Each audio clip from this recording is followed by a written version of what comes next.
Olá, pessoal. Na aula de hoje, nós vamos discutir as drogas antiparkinsonianas. Obviamente, drogas utilizadas no tratamento do mal de Parkinson ou doença de Parkinson, que por muitos anos foi chamada de paralisia agitante ou agitada. Bom, a doença de Parkinson ela é caracterizada por alguns sinais clínicos, que seriam a bradicinesia, a dificuldade de deambular, rigidez muscular, robotizado, o tremor de repouso como se estivesse contando dinheiro, isso vai levar várias dificuldades de autonomia do paciente, e, obviamente, o comprometimento postural. O indivíduo ele fica robotizado, abertura de base, angulação e dificuldade no deambular. Muito bem, essa doença de Parkinson ela tem várias possibilidades de causas. Algumas são idiopáticas, ou seja, eu não consigo atribuir o agente causal. Outras seriam secundárias, como, por exemplo, os quadros infecciosos, como é o caso, por exemplo, das encefalites e do HIV, ou tóxicos, como é o caso, por exemplo, do manganês e do mercúrio, ou ainda consequente a alguns medicamentos. E aí eu gostaria de chamar a atenção de um dos medicamentos assim em especial. Esse medicamento chamado de metoclopramida. Metoclopramida, comercialmente chamado de Plasil. Esse medicamento é um dos grandes causadores do quadro extrapiramidal, ou um quadro extremamente comum no uso da metoclopramida, do Plasil, como uma droga antiemética, né? Aliás, ela é uma droga antiemética de extrema potência, né? Eu diria a você o seguinte: metoclopramida é uma droga perigosa por conta da síndrome extrapiramidal. Tem um irmão químico dela, que é o Plamet comercial, que é a bromoprida, que seria muito mais segura do que a metoclopramida. Então, é muito melhor usar a bromoprida do que a metoclopramida. Embora também a bromoprida, que é o Plamet, pode eventualmente causar quadro extrapiramidal. Mas a metoclopramida ela é extremamente causadora desse quadro síndrome parkinsoniana, também chamada assim, né? Então, vejam, outras medicações também podem fazer isso, entre elas as drogas antipsicóticas. Aqui no canal, vocês já viram na aula de antipsicótico, como a gente tem, por exemplo, as fenotiazinas, a clorpromazina, a butirofenona, aloperidol, né? Extremamente causador daquele quadro que nós chamamos de impregnação na clínica, não é? Que é um quadro de síndrome extrapiramidal. Então, esses medicamentos eles podem fazer um quadro parkinsoniano. Não é o mal de Parkinson, não é? Mas é um quadro induzido farmacologicamente. Eventualmente, tumores cerebrais, trauma do pugilista, os indivíduos que praticam esportes, que aquilo ali não, né, um esporte extremamente agressivo, né, de porrada, e aí termina causando lesões encefálicas. Quadros metabólicos, como o hipoparatireoidismo ou hipotireoidismo, também podem causar, e a síndrome do dependente congelado. Isso é interessante porque alguns indivíduos sintetizar essa molécula, que é 1-metil-4-fenil 1,2,3,6-tetrahidropiridina, ou chamado de MPTP, que ele causa o quadro imediato do parkinsonismo. E graças ao desenvolvimento dessa substância, né, que foi acidental, permitiu-se hoje a possibilidade de você causar o mal de Parkinson no ratinho, no animal, para que você possa estudar uma droga que possa vir intervir na doença. Então, o MPTP ele faz parte dos protocolos para que você desenvolva um mal de Parkinson experimental e possa usar o medicamento para tratar. Bom, a pergunta que não quer calar é o que está acontecendo no cérebro do indivíduo, não é, para que ele desenvolva o mal de Parkinson. Então, veja bem, nós temos uma via dopaminérgica que é a via nigroestriatal. Quando nós temos uma perda nessa via superior a 70% dessa via que une a substância negra ao estriado, né? E aí você vai ter a ocorrência, por exemplo, como a inclusão de intracelular de corpúsculos de Levy, né? Que vai estar, inclusive, naquela demência de corpúsculos de Levy, né? Porque é interessante, o mal de Parkinson em si ele não causa demência, mas você tem os corpúsculos de Levy que levam à demência de Levy. Então, quando você tem acima de 70% dessa via nigroestriatal destruída, você tem o aparecimento de sinais clínicos.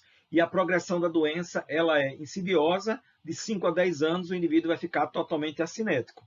Então, ela é uma doença neurodegenerativa da via nigroestriatal. E o que é que está acontecendo lá? Essa via, vamos lembrar um pouquinho, nigroestriatal, ela produz e libera lá no corpo estriado, no estriado, dopamina.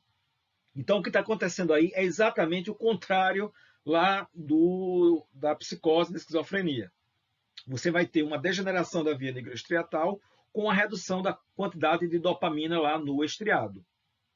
Essa redução da quantidade de dopamina no estriado aumenta consequentemente a atividade da acetilcolina, a atividade colinérgica. E esse aumento da atividade colinérgica, ou da quantidade de acetilcolina, vai determinar o quadro de rigidez que a gente descreveu no comecinho da nossa aula de hoje. Mas eu gostaria de chamar a atenção que essa via dopaminérgica, nigroestriatal, que produz e libera dopamina, ela naturalmente está sofrendo um desgaste. A literatura chega a falar que nós perdemos 1% dessa via por ano. A cada década, 10% da via é destruída. Isso acontece fisiologicamente, né, no processo de senescência, por essa reação que é a dopamina, na presença de oxigênio e na presença de água, forma o ácido 3,4 de hidroxifenilacético, mais amina, mais água oxigenada. Essa água oxigenada vai reagir com ferro e eu tenho nessa reação da água oxigenada com ferro uma reação chamada reação de Fenton, que produz esses rapazinhos aqui, que são quem? Quem são eles? Isso, os radicais livres. E esses radicais livres seriam quem iria destruir a via. Então, preste atenção.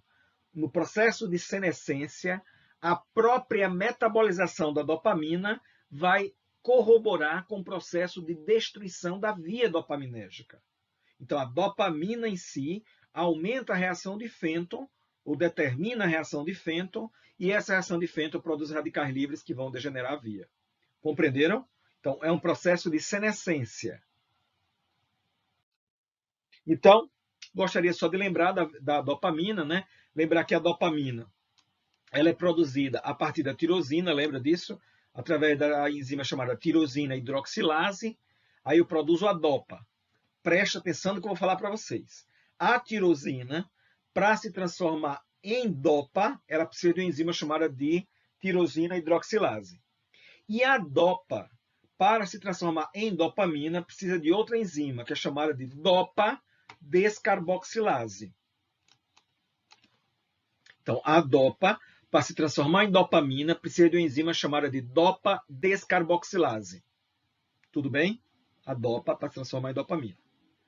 Muito bem, a dopamina vai ficar nas vesículas sinápticas, aquela história, aguardando o potencial de ação. Quando houver o potencial de ação, ela é liberada na fenda sináptica e vai agir em receptores pós-sinápticos, determinando seu efeito. Né? E, elas, obviamente, aqui elas vão ser metabolizadas para a enzima CONT, que é a catecol-O-metiltransferase, produzindo metabólitos metilados, né? E ela vai também poder ser metabolizada pela MAL. Lembrar que a MAL é que vai estar preponderantemente intracitoplasmática e quem vai estar mais na fenda sináptica seria a CONT. Cuidado que esse nome aí, catecol-O-metiltransferase, não é de posição orto, é de metilar no oxigênio, tá? Só esse detalhezinho para prestar atenção nessa pegadinha.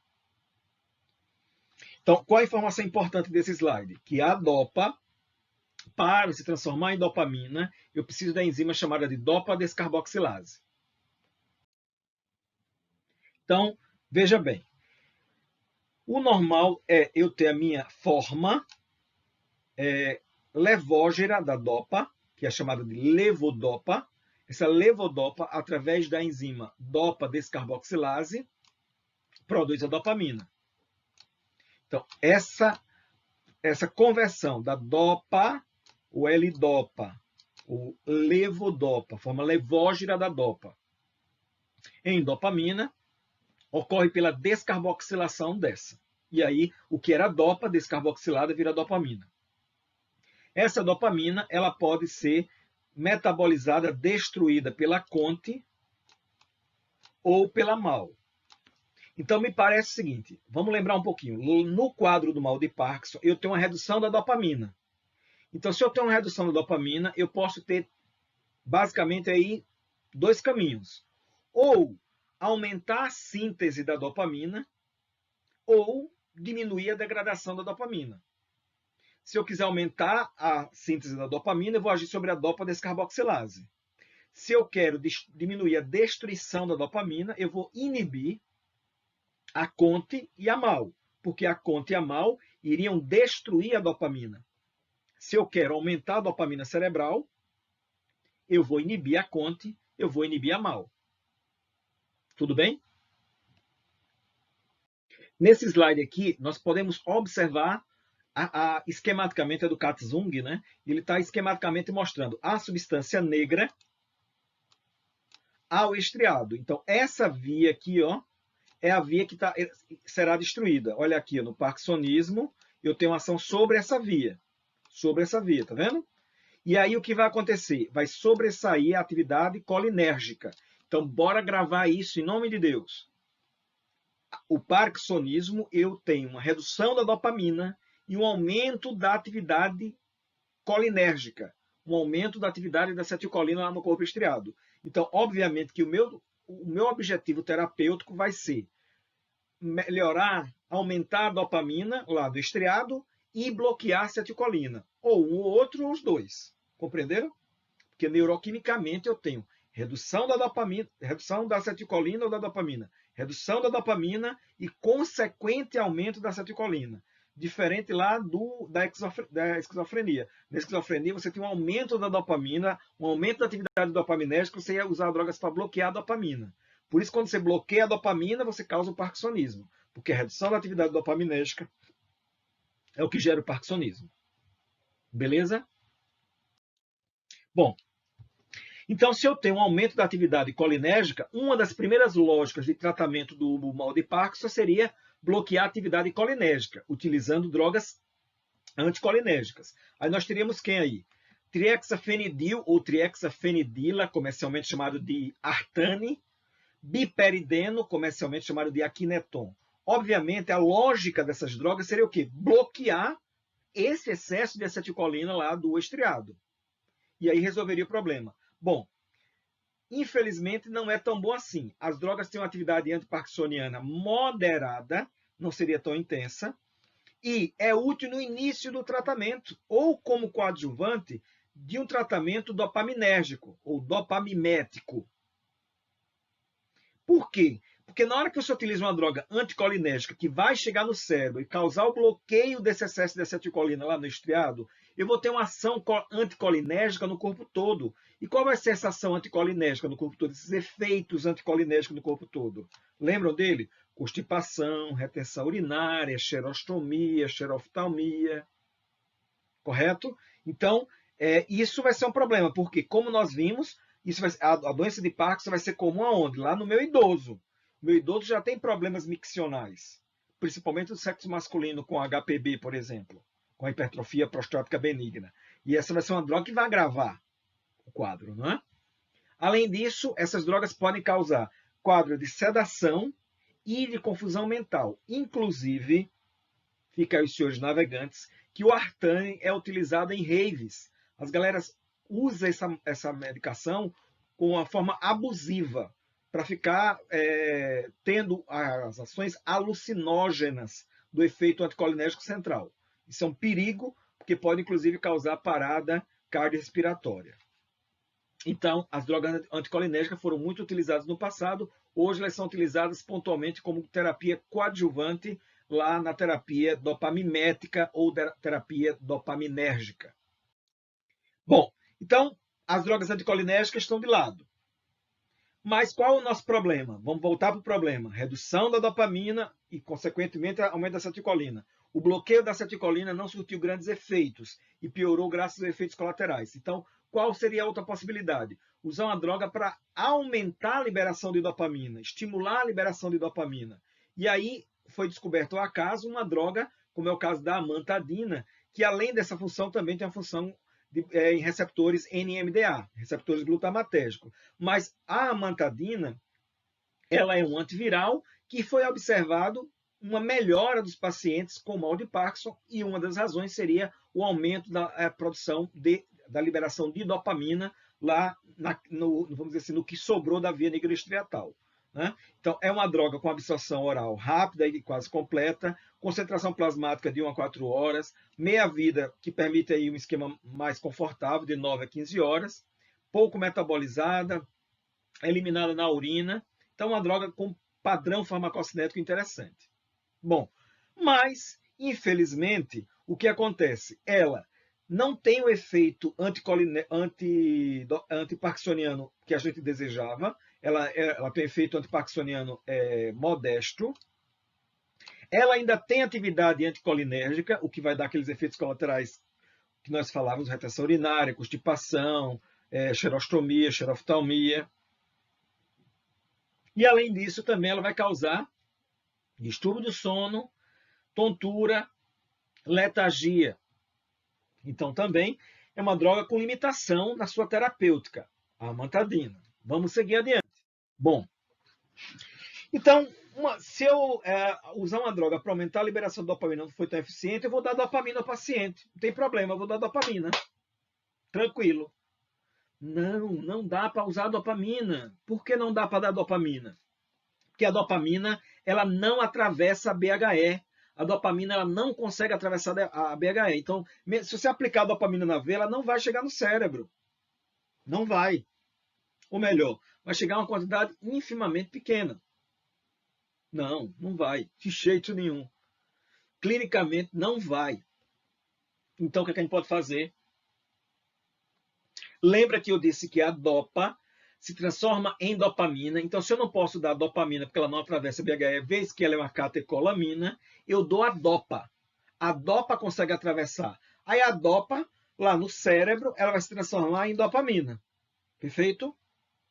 Então, foi a ideia que se teve de usar o precursor da dopamina, que seria a dopa. E qual é a dopa que ela vai se transformar em dopamina? A levodopa, a forma levógira. Por isso que nós temos aí uma das principais drogas utilizadas, que é ela aqui, ó, levodopa.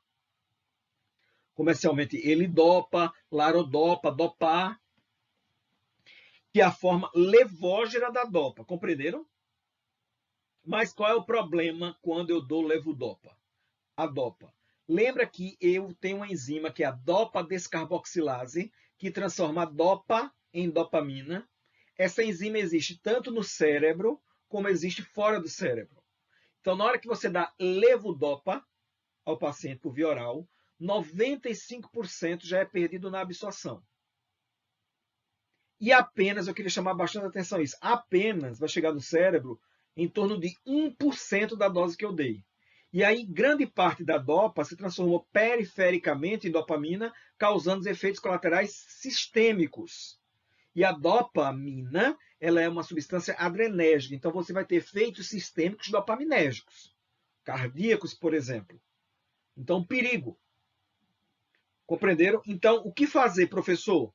Se o senhor disse que é interessante, e eu já soube que é usado levodopa no tratamento do mal de Parkinson, o que é que nós vamos fazer?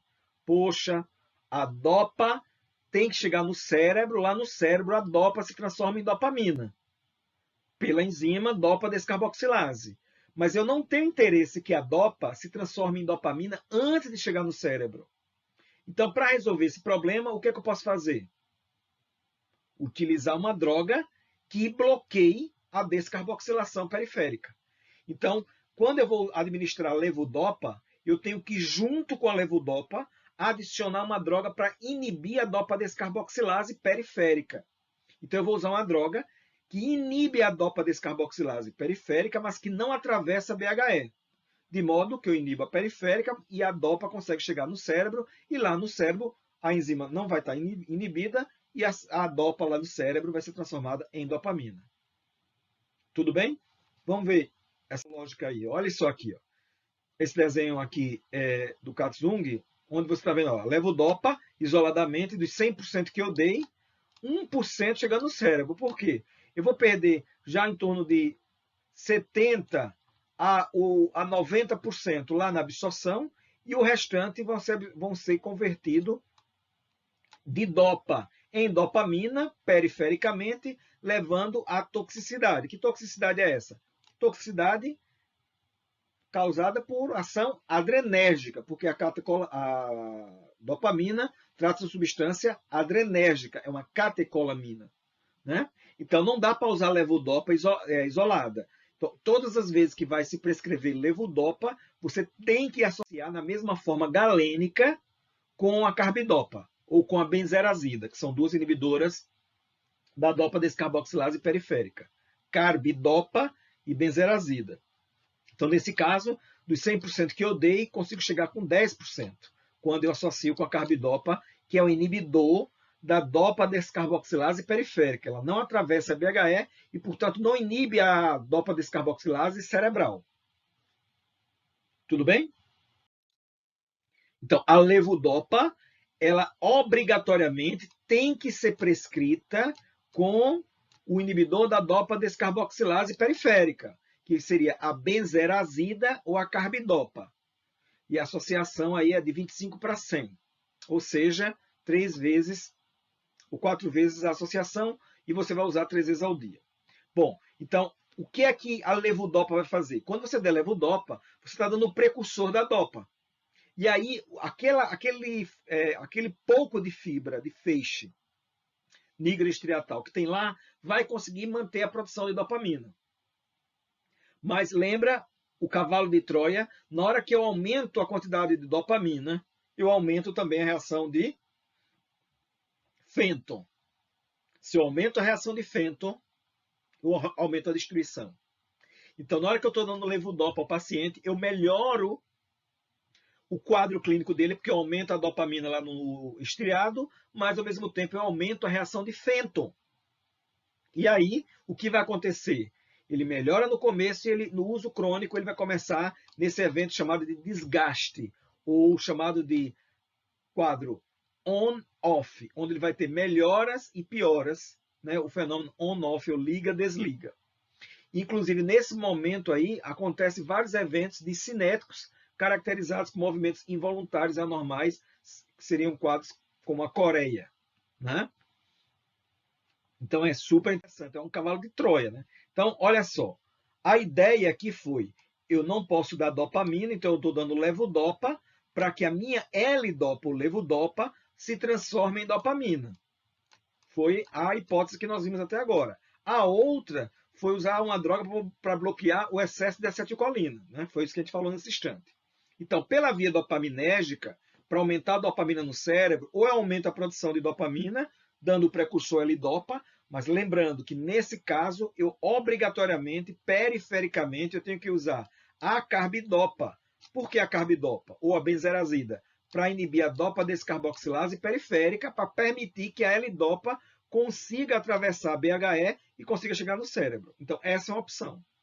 A outra opção é inibir a MAO, ou inibir a CONT. Ou, então, usar drogas que não são a dopamina, mas agem como a dopamina. São chamados de agonistas dopaminérgicos. Então, eu tenho as opções aí. Ó. Ou eu usei uma droga anticolinérgica, que a gente viu com funcionamento básico, mas com coadjuvante, ou vou usar a L-dopa, que é o precursor da dopamina, mas eu tenho que usar obrigatoriamente com carbidopa ou com benzerazida. Mas lembrando que quando eu uso a L-dopa, eu aumento a dopamina, melhoro clinicamente no começo, mas aumento o desgaste pela reação de Fenton. Então, eu pensaria em quê? Também em utilizar uma droga para inibir a MAO e para inibir a CONT. Aí eu tenho inibidor da CONT, o entancapone e tocapone, inibidor da MAO, que seria a MAO-B aí, a selegilina e razagilina. E nós vamos ter drogas que agem como se fosse a dopamina, são agonistas dopaminérgicos, como é o caso da bromocriptina, hipergolida, e o pramipexol e o ropirinol. São drogas que vão agir como se fosse a dopamina, mas com a vantagem de não fazer a reação de Fenton. Então, essas drogas teriam a vantagem aqui de não fazer reação de Fenton, porque ela não é dopamina. Né?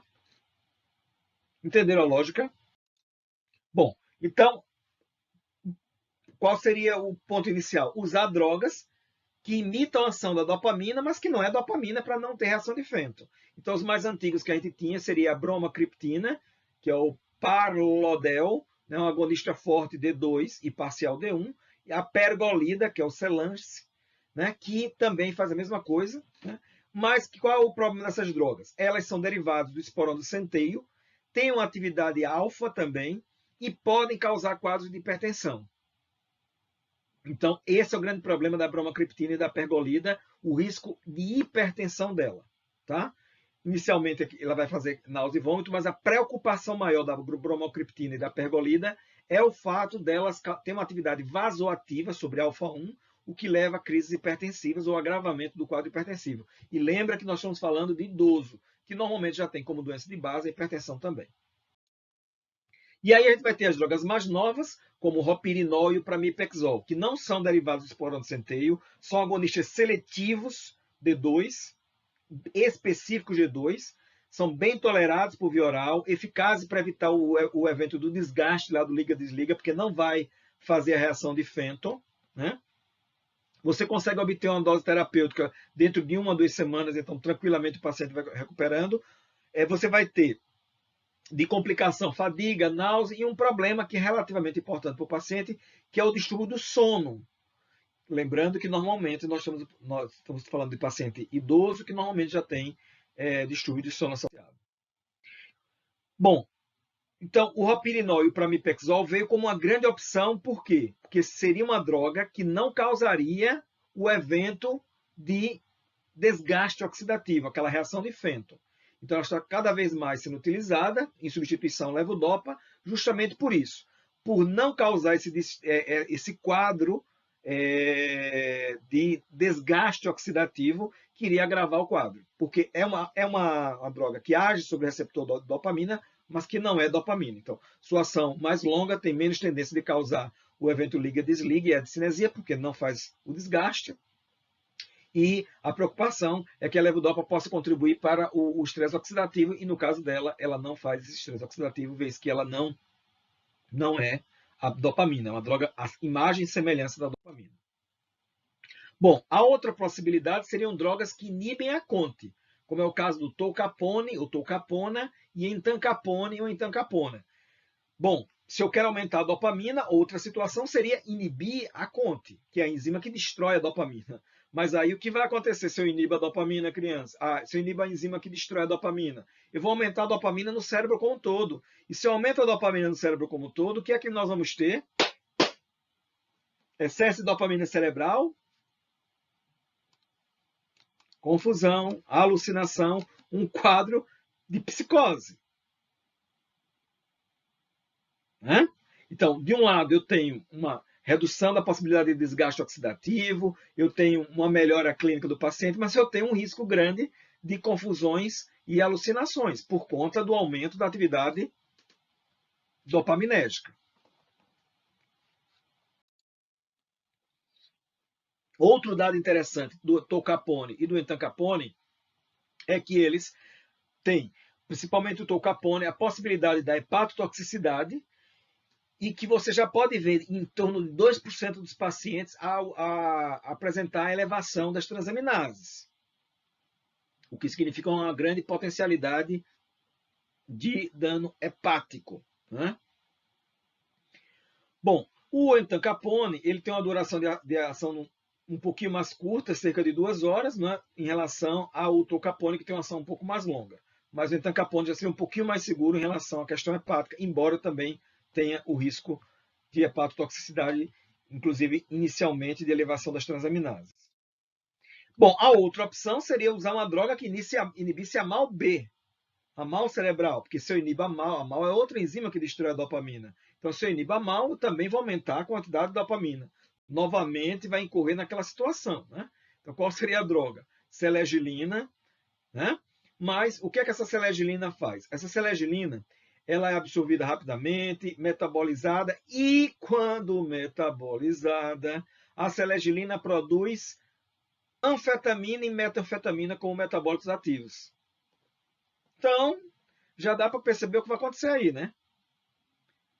O metabólito ativo, anfetamina e metanfetamina, eu vou ter a possibilidade de grande agitação, né?